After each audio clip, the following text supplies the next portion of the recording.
Mari kita buka hati dan budi kita untuk menerima sabda Tuhan.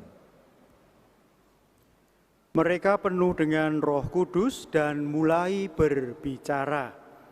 Pembacaan dari Kisah Para Rasul. Ketika tiba hari Pentakosta, semua orang yang percaya akan Yesus berkumpul di satu tempat.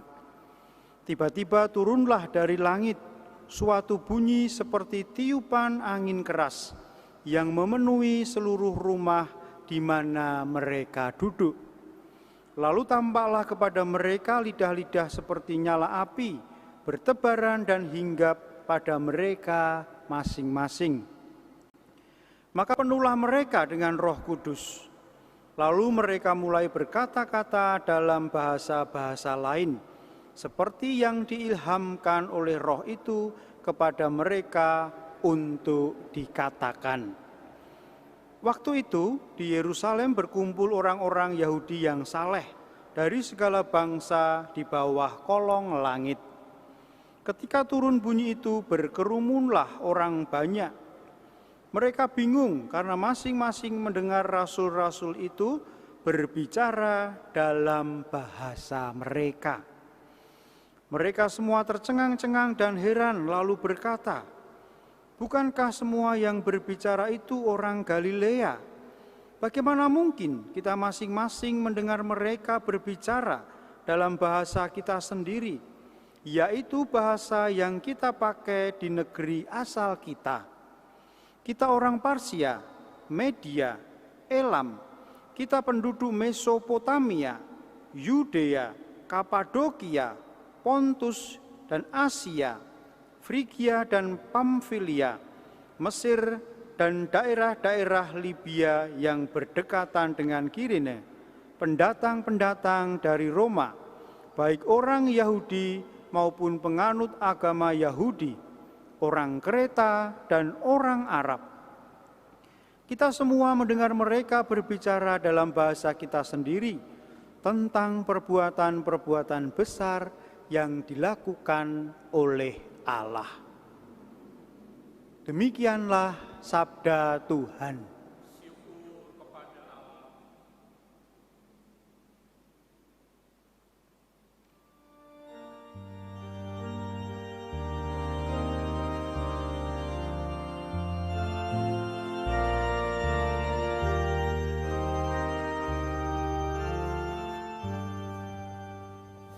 Utuslah Roh-Mu ya Tuhan, dan jadi baru seluruh muka bumi. Utuslah Roh-Mu ya Tuhan, dan jadi baru seluruh muka bumi.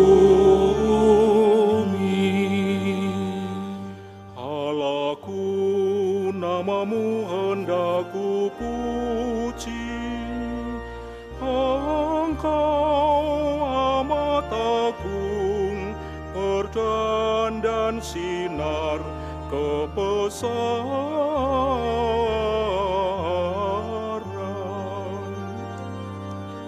Utuslah Roh-Mu ya Tuhan, dan jadi baru seluruh muka bumi.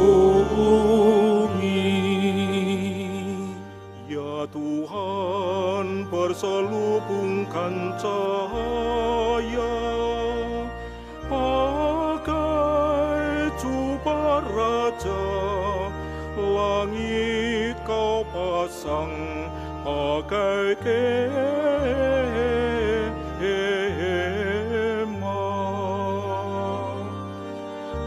Utuslah Roh-Mu ya Tuhan, dan jadi baru seluruh muka bumi.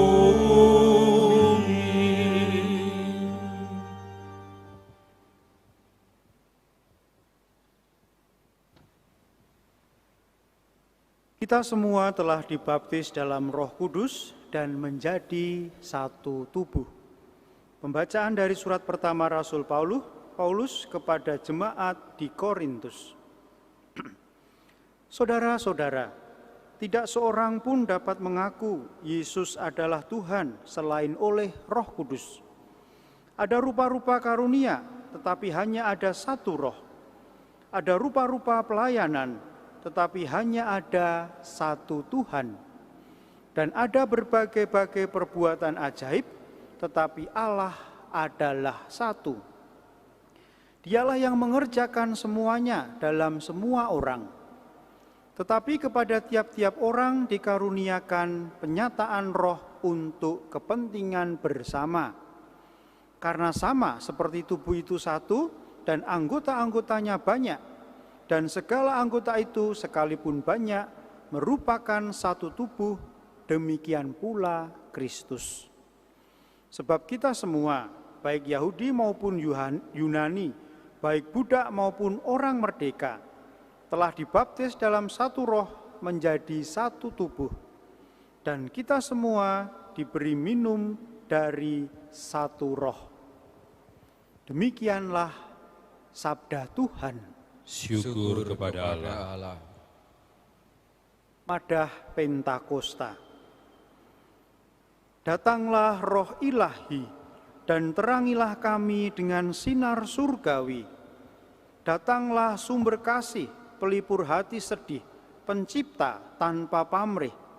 Kuatkanlah yang lemah, bangunkanlah yang rebah, segarkanlah yang lelah.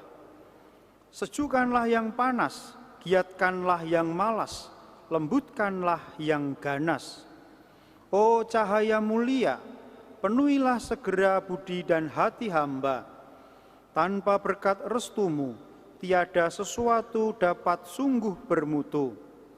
Yang kotor bersihkanlah, yang kering siramilah, yang luka sembuhkanlah.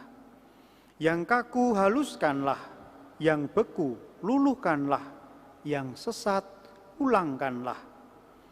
Kami umat-Mu ini mohon dikurniai sabta rahmat Roh Suci. Kami mohon berkat-Mu agar setia padamu dan bahagia selalu. Amin.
Datanglah Roh Kudus, penuhilah hati kaum beriman, dan nyalakanlah api cinta-Mu di dalam hati mereka.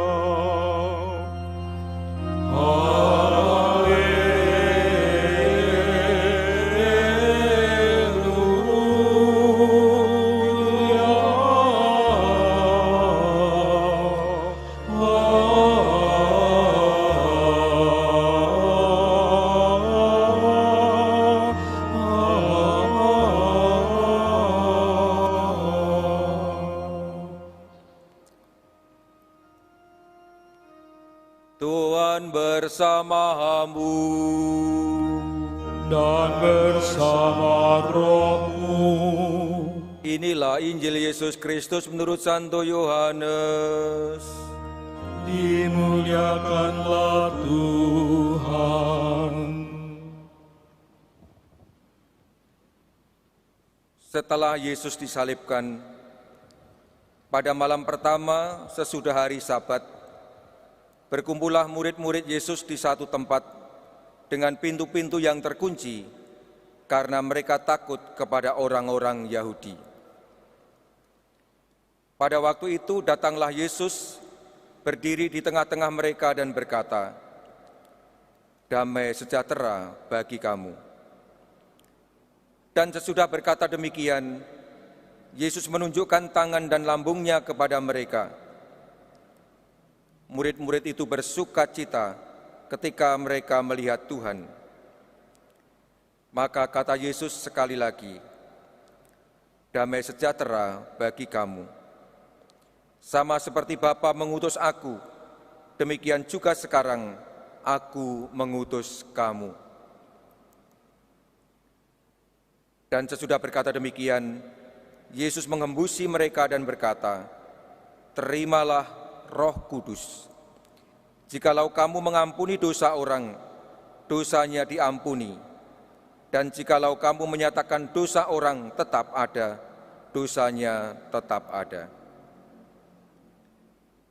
Demikianlah Injil Tuhan. Terpujilah Kristus.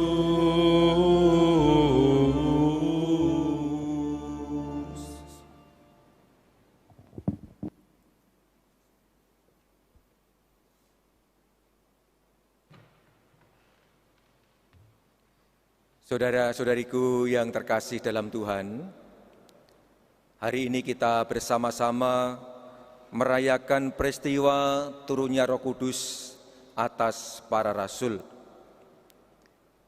Timbul pertanyaan dalam diri saya, kapan toh sebenarnya Roh Kudus itu turun atau dicurahkan kepada para rasul? Ada yang bisa membantu saya? Kapan Roh Kudus diturunkan atau dicurahkan kepada para rasul? Kapan? Tidak tahu? Iya. Ada yang mengatakan pada saat Pentakosta, seperti yang kita dengarkan hari ini. Nah, kalau kita membandingkan, mencermati dua bacaan, khususnya bacaan pertama dan bacaan Injil, nampaknya ada perbedaan mengenai waktu kapan Roh Kudus dicurahkan. Mari kita cermati bersama-sama bacaan yang pertama, Kisah Para Rasul bab 2 ayat 1 sampai 11.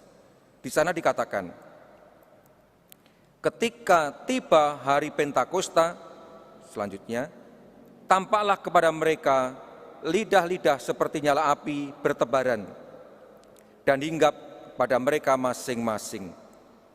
Maka penuhlah mereka dengan Roh Kudus. Nah, berdasarkan bacaan yang pertama, Kisah Para Rasul, kapan Roh Kudus dicurahkan?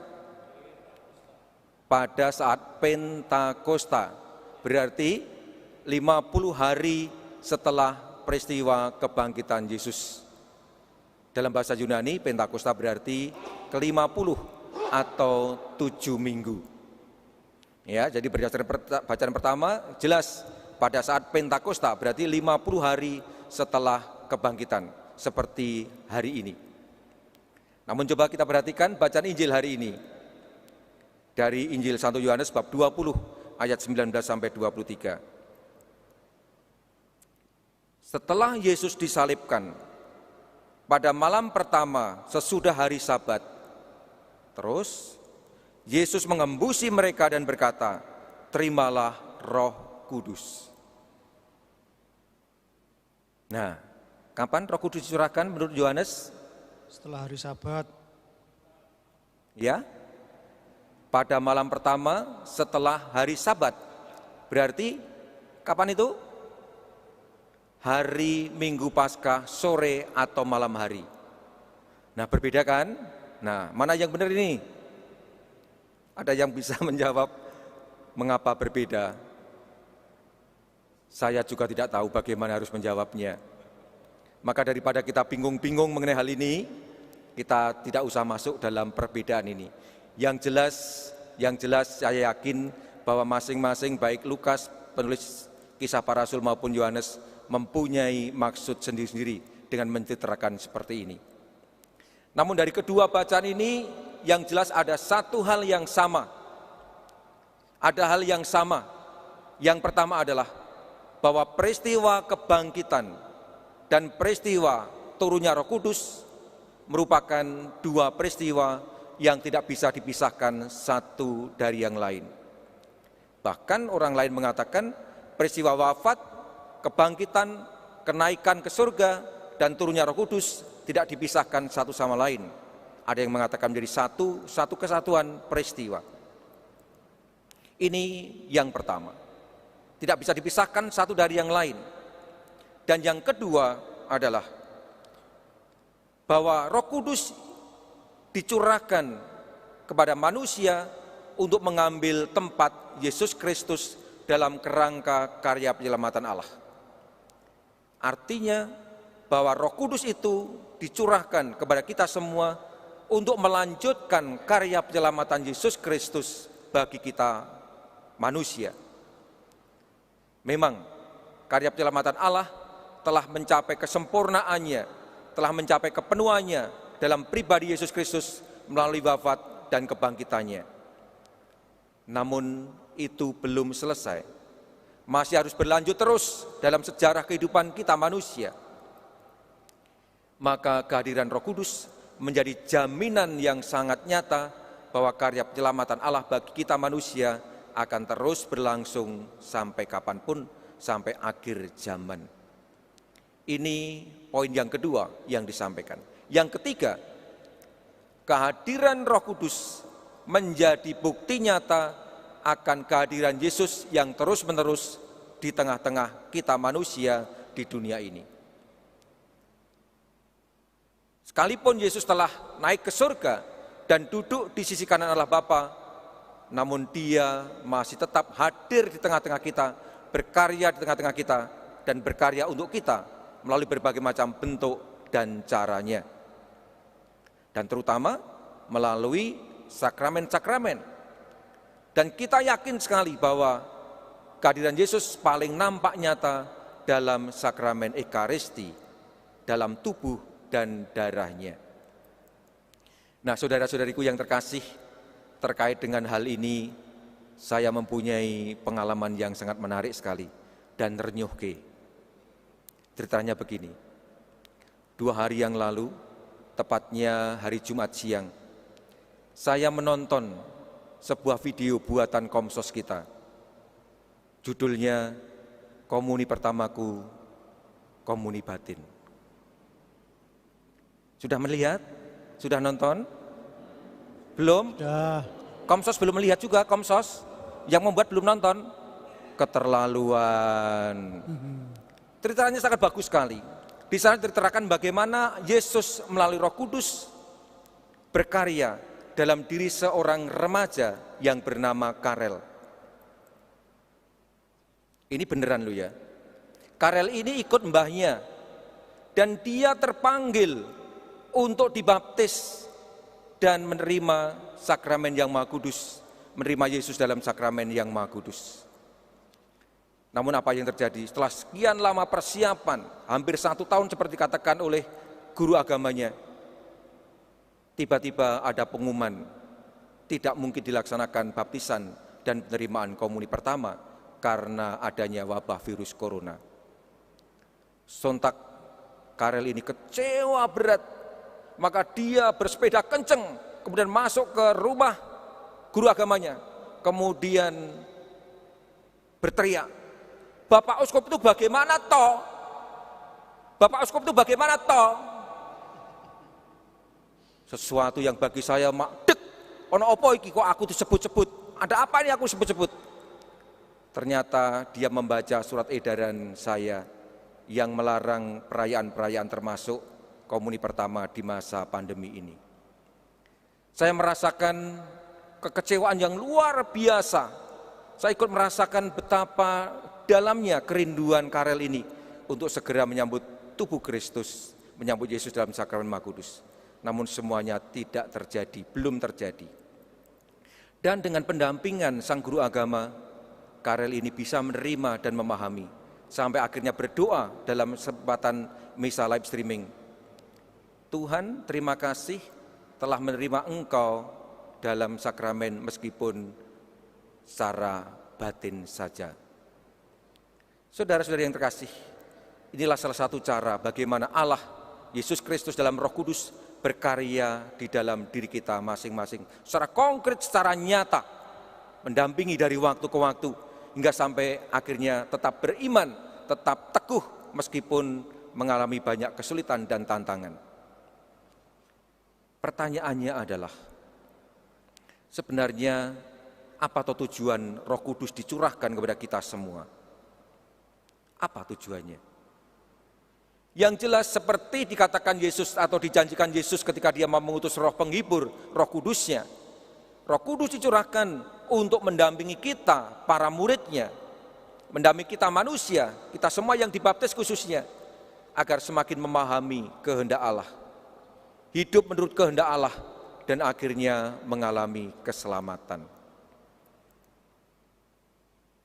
Inilah tujuan mengapa Roh Kudus dicurahkan kepada kita semua. Dan yang kedua, yang jelas, sebagaimana kita baca dalam bacaan pertama dan Injil, bahwa Roh Kudus dicurahkan selalu dalam kaitannya dengan perutusan kita untuk bersaksi di tengah masyarakat, di tengah dunia. Kita bisa melihat bagaimana pengalaman para rasul, sebagaimana kita dengarkan dalam bacaan yang pertama. Begitu mendapatkan curahan Roh Kudus, mereka semua diutus untuk mewartakan kabar sukacita, mewartakan Injil ke seluruh dunia. Pergilah ke seluruh dunia, wartakanlah Injil dan baptislah mereka dalam nama Bapa, Anak, dan Roh Kudus. Saudara-saudari yang terkasih, Roh Kudus dicurahkan kepada kita semua dalam kaitannya dengan tugas perusahaan kita untuk mewartakan kabar sukacita. Maka Roh Kudus ini akan memberikan kekuatan, memberikan peneguhan, dan sekaligus tuntunan bagi kita semua dalam rangka mewartakan kabar sukacita ini. Maka pertanyaannya adalah, apa yang mesti kita kabarkan, apa yang mesti kita wartakan, apa yang mesti kita saksikan kepada masyarakat atau kepada dunia? Tidak lain adalah bagaimana Allah berkarya, mencintai, menyayangi dunia, bagaimana Allah menyayangi kita manusia. Dan ini semua kita lakukan dengan kata dan perbuatan. Kita bersaksi tentang Yesus Kristus melalui kata dan perbuatan. Dengan kata berarti bagaimana kita berbicara secara baik dan membicarakan hal-hal yang baik. Dan kalau kita berkaca atau kita belajar dari para rasul dalam bacaan pertama, berarti mewartakan perbuatan-perbuatan besar yang dikerjakan oleh Allah bagi kita manusia. Maka sekarang tantangan kita adalah bagaimana kita mencoba dengan kata-kata kita untuk mengisahkan pengalaman-pengalaman iman dalam kehidupan sehari-hari. Bagaimana kita mencoba menarasikan pengalaman-pengalaman iman itu dalam kehidupan sehari-hari bagi orang lain. Dengan cara itu, maka karya Allah semakin bisa diwartakan kepada dunia. Dan yang kedua, dengan perbuatan. Kesaksian kita buat dengan melakukan hal yang baik atau melakukan hal-hal yang mendatangkan kebaikan, baik bagi diri sendiri maupun bagi orang lain yang ada di sekitar kita. Maka dalam hal ini, kesaksian mesti berdaya ubah, mesti membawa perubahan dalam kehidupan bersama kita, baik di dalam keluarga, di dalam gereja, maupun di tengah masyarakat. Bagaimana kita lakukan di dalam gereja kita? Paulus dalam bacaan yang kedua yang dikutip dari 1 Korintus mengajak kita semua untuk menyadari keberadaan kita, status kita, bahwa dengan dibaptis kita semua menjadi anggota gereja, menjadi salah satu bagian dari gereja Katolik, gereja Yesus Kristus ini. Maka kesaksian kita buat dengan mengupayakan agar menjadi anggota gereja yang semakin bertanggung jawab, antara lain dengan mengoptimalkan pemanfaatan anugerah Roh Kudus untuk pelayanan, untuk kebersamaan kita. Kita masing-masing telah dianugerahi anugerah khusus oleh Roh Kudus. Maka bagaimana ini kita kerjakan, kita optimalkan untuk orang lain, untuk kebersamaan, untuk gereja kita. Dan kita mempunyai tanggung jawab bersama untuk menghidupkan dan mengembangkan gereja kita ini. Namun pertanyaannya adalah, apakah sekarang ini kita cukup menyadari keberadaan kita ini? Apakah kita sungguh-sungguh aktif dalam kehidupan menggereja, di lingkungan, di wilayah, di stasi, di paroki? Juga dalam kondisi sekarang ini, meskipun kita mengikuti Ekaristi dari Katedral Semarang, meskipun kita berbeda keuskupan, berbeda paroki, apakah saya tetap meyakini dan menghayati kebersatuan kita dengan lingkungan, wilayah, stasi, dan paroki kita masing-masing? Sebuah pertanyaan yang sangat konkret sekali. Maka ini tantangan bagi kita semua, bagaimana kita mencoba untuk memberi kesaksian ke dalam dengan menjadi warga gereja yang semakin dapat diandalkan. Dan yang kedua, sebagai warga gereja, kita semua juga dipanggil untuk ikut serta dalam perutusan gereja, yakni mewartakan kabar sukacita kepada dunia. Ini kita tempuh dengan mengupayakan bagaimana kita bisa memberi pengaruh yang positif, pengaruh yang baik di dalam kehidupan bersama di tengah masyarakat. Syukur-syukur kehadiran kita sangat dinantikan oleh masyarakat. Syukur-syukur sumbangsih kita senantiasa diharapkan oleh masyarakat. Syukur-syukur kita diberi peran dan diperhitungkan oleh masyarakat. Inilah yang menjadi indikasi bagaimana kita berkiprah di tengah masyarakat. Namun kalaupun kita harus menghadapi tantangan-tantangan karena tidak diterima, karena iman kita, karena Yesus Kristus, kita tetap berjuang, tetap teguh dalam perjuangan kita. Dan Roh Kudus yang dijanjikan Allah sekarang ini telah merasuki diri kita, akan tetap senantiasa mendampingi kita, mengobarkan kita, meneguhkan kita, dan memberi kekuatan untuk kita semua. Maka saudara-saudariku yang terkasih, marilah pada kesempatan ini kita bersama-sama mohon rahmat Roh Kudus agar sungguh-sungguh mendampingi kita, menyertai kita, sehingga kita bisa menjadi orang Katolik yang sejati, menjadi murid-murid Yesus yang sejati, dan akhirnya menjadi pewarta-pewarta kabar sukacita bagi semua orang.